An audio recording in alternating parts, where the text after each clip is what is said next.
Assalamualaikum warahmatullahi wabarakatuh. Waalaikumsalam warahmatullahi wabarakatuh. Selamat pagi anak-anak, apa kabar semuanya hari ini? Baik. Baik. Ya, alhamdulillah ya, semua dalam keadaan baik. Sebelum kita mulai pembelajaran hari ini, Ibu minta Rizka boleh pimpin doanya, Rizka?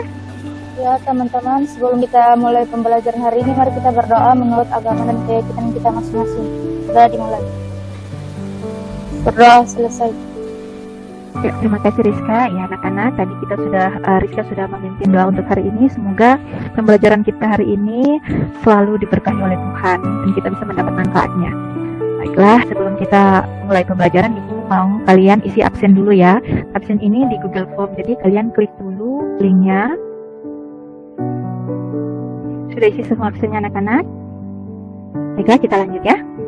Semalam kan Ibu sudah kirim materi di grup WA kelas kita. Nah, siapa yang sudah baca? Oh ya, semua udah baca ya. Oke, oh ini Ibu minta ada yang mereviewnya. Ya, banyak yang raise hand ya. Oke, Ibu minta Amar, boleh kamu review materi yang sudah kamu baca semalam? Boleh Ibu. Jadi berdasarkan apa yang saya baca semalam, Indonesia punya banyak potensi untuk dikembangkan menjadi energi baru dan terbarukan. Contohnya sinar matahari, arus laut, potensi air, angin, dan panas bumi atau geothermal Bu.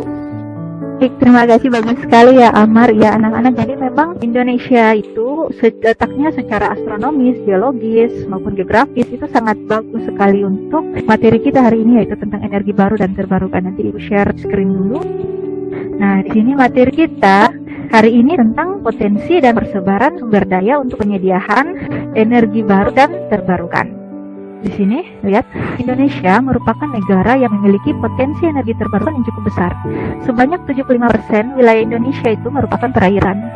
Hal ini membuat Indonesia memiliki potensi energi laut yang cukup besar. Nah, lokasi Indonesia yang terletak di antara garis khatulistiwa ini menyebabkan intensitas matahari yang diterima hampir merata pada sepanjang tahun.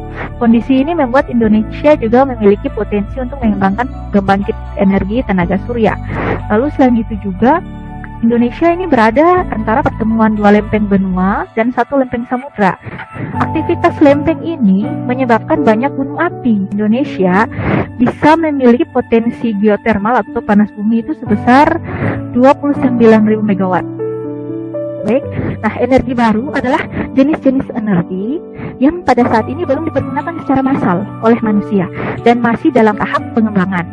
Sementara energi terbarukan adalah sumber energi yang dihasilkan dari sumber daya energi yang secara alamiah tidak akan habis dan dapat berkelanjutan jika dikelola dengan baik. Nah, jenis-jenis energi baru dan terbarukan itu antara lain ada panas bumi, terus ada energi air, biomasa, matahari, angin, energi laut, lalu ada juga batu bara tercairkan, batu bara tergaskan, gas metana batu bara, nuklir maupun hidrogen. Oke anak-anak, itu materi kita, Ibu rangkum saja secara singkat-singkatnya. Nah, ini adalah KD-nya, yaitu KD 3.4, menganalisis ketahanan pangan nasional, penyediaan bahan industri, serta potensi energi baru dan terbarukan Indonesia. Indikatornya yaitu menganalisis potensi dan persebaran sumber daya untuk penyediaan energi baru dan terbarukan. Tujuan dari pembelajaran kita hari ini, kalian dapat mengidentifikasi, menganalisis permasalahan, membuat laporan hasil analisis, mengkomunikasikan pendapatnya, memperoleh solusi, dan menarik kesimpulan pada hari ini. Bisa paham ya? Oke, kita lanjut. Ibu mau tanya dulu nih, siapa nih yang sering melihat surat pemberitahuan mati lampu seperti ini? Ada yang pernah lihat? Pernah. Oh iya, pernah ya. Lalu ini juga ada artikel yang mengungkit soal mati lampu ini, yaitu judulnya warga Morotai keluhkan mati lampu, PLN bilang karena jaringan. Nah anak-anak, jadi hari ini Ibu akan bentuk kalian menjadi dua kelompok untuk membahas kenapa sih Morotai ini sangat sering mati lampu. Kalian harus mencari tahu kenapa seperti itu dan kalian memberikan solusi bagaimana ya cara untuk menangani itu. Nah, di sini Ibu bagi dua kelompok nih. Kelompok pertama ada Maria, Nadia, Aditya, Deswita, Rizka, Mutmainah, dan Vio ya. Lalu kelompok kedua ini ada Kalista, Muhajir, Faiz, Amar, Nadila, dan Fadia ya. Nah, ini soal yang harus kalian bahasnya seperti ini. Pertama, kalian identifikasi penyebab masalah yang terjadi pada artikel-artikel tersebut yang tadi. Lalu, bagaimana cara mengatasi masalah tersebut? Nah, setelah itu kalian membuat leaflet ya tentang potensi dan persebaran energi baru dan terbarukan sesuai dengan permasalahan ini dan solusi. Bisa paham anak-anak? Bisa, Bu. Oke, Ibu stop sharing ya. Oke, jadi sekarang Ibu kirim linknya, kalian bergabung di breakout ya. Nah, kelompok 1 ini linknya. Lalu kelompok 2 ambil linknya dulu. Yang lain boleh bergabung. Kalian boleh berdiskusi tuh di kelompok masing-masing ya. Nah, nanti pada LKPD online-nya kalian pilih orang yang akan ketik ya, biar ketikannya tidak bertabrakan. Kalian diskusi dulu di kelompok, permasalahannya apa saja, solusinya apa saja. Diketik atau ditulis dulu, nanti Ibu tampilkan LKPD online-nya, kalian ketik di LKPD online-nya. Ibu berikan kalian waktu 5 menit ya untuk diskusi kelompoknya. Nanti Ibu tampilkan LKPD online, kalian mulai mengetik ya anak-anak ya. Kalian bisa cari permasalahan maupun solusinya di materi yang sudah Ibu kirim, atau di YouTube, Google, di buku ya, kalian bisa ya. Oke.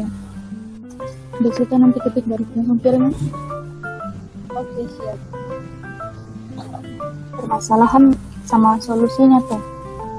Nanti kita kasih tahu dulu yang mana. Terus kita mana coba cari di apa? Di Google atau di YouTube. Baru nanti kasih informasi di kita. Kemudian ketik. Coba yang lain buka Google cari. Boleh berdiskusi ya kelompok 1 ya. Ya, Bu. Apa saja yang mau kalian saja, solusinya apa saja. Nanti Ibu tampilkan LKPD online-nya, kalian ketik. Oke, Bu. Nanti bantu cari yang materi tuh. Siapa Mas? Oke, Cari materi tentang apa? masalah yang Yang terjadi di Indonesia? di Murtai saja. Oh, Gimana dengan ini apa? Ini memang perubahan cuaca yang berubah-ubah. Contohnya angin, hujan kan, karena itu kan bisa pohon-pohon langit tumbang, terus kanal di apa? ada. DP nama tuh kabel-kabel yang tiang-tiang PLN tuh akhirnya putus. Itu saat putus ya semua lampu pasti mati. Iya, itu lagi amar cuaca. Terjadi perubahan cuaca. Nah, itu Ibu sudah bagikan link untuk LKPD online-nya. Oke, kelompok 1 sudah mulai mengisi ini. Ini kelompok 2 ini. Oh ya, ada ketik. Kelompok 1 ada yang bisa ketik permasalahan, bisa juga yang satunya lagi ketik di solusinya ya. Ya, terlihat semua bekerja nih. Permasalahan ada yang ketik, ada juga solusinya yang ada yang ketik, sama ketik kelompok 2 ada yang ketik untuk permasalahannya, ada juga yang ketik untuk solusinya nih. Sudah selesai semua? Iya, sudah Ibu. Oke, kalau gitu kita mulai presentasinya ya. Oke, kelompok 1 siapa yang mau presentasi nih? Ya, Rizka silakan presentasinya ya. Permasalahan yang kami temukan adalah faktor kelangkaan BBM. Hal ini dapat terjadi karena kapal yang membawa bahan bakar terlambat sampai ke Morotai, sehingga kegiatan penyuplaian bahan bakar terganggu. Dan kedua, pengaruh cuaca saat hujan, petir, dan angin kencang. Ada pohon atau ranting yang patah lalu terkena kabel listrik, sehingga mengakibatkan mati lampu.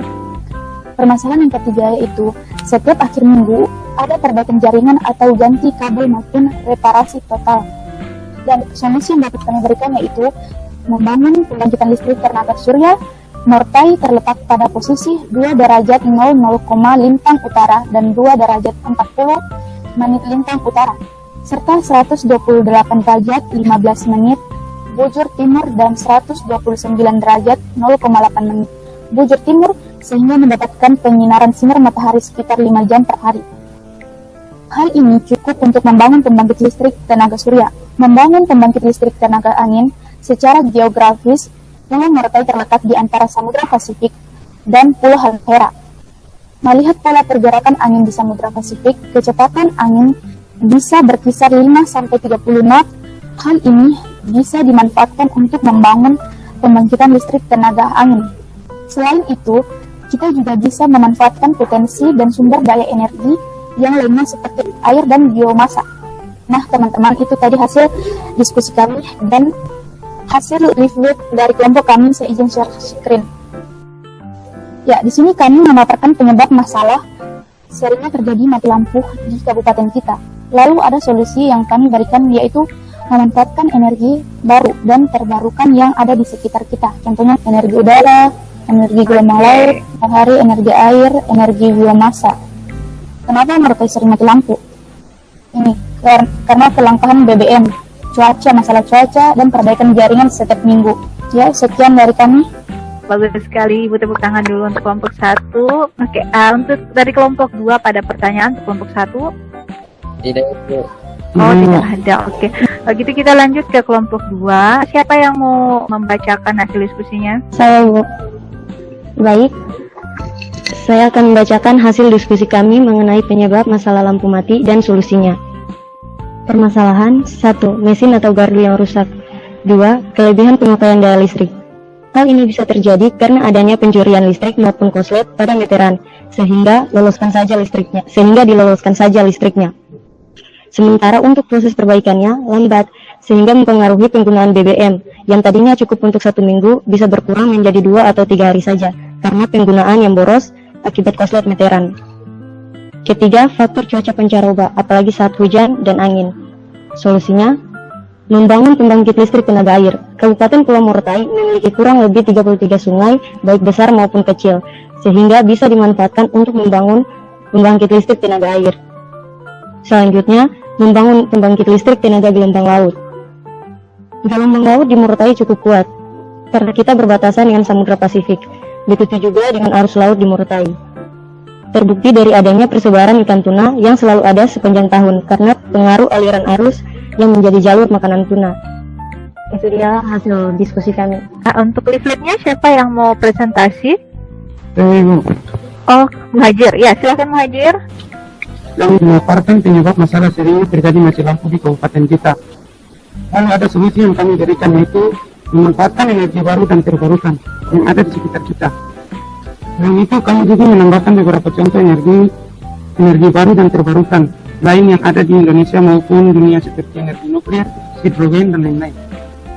Ada beberapa penyebab mati lampu, yaitu mesin atau gardu rusak dan faktor cuaca. Demikian materi diskusi dari kelompok kami. Terima kasih.